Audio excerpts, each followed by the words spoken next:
Let's get straight to the topic. Tirahin na natin to.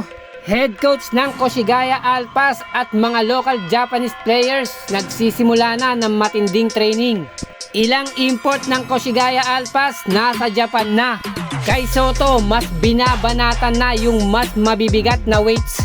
Nag-umpisa na ang coaching staff at mga local Japanese players ng Koshigaya Alpas sa kanilang mga drills and trainings, conditioning.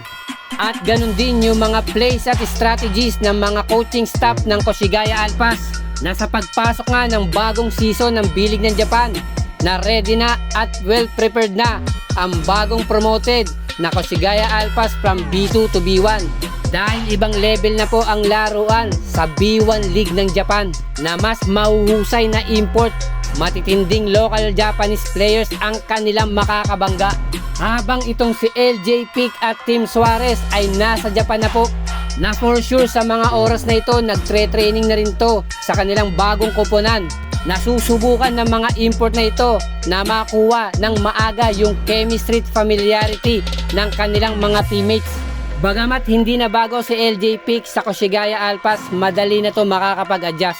And for Team Suarez, malamang pag-aaralan ng head coach ng Koshigaya Alpas yung combination ng Soto Suarez na minsan na rin nagkatapat sa NBL ng Australia.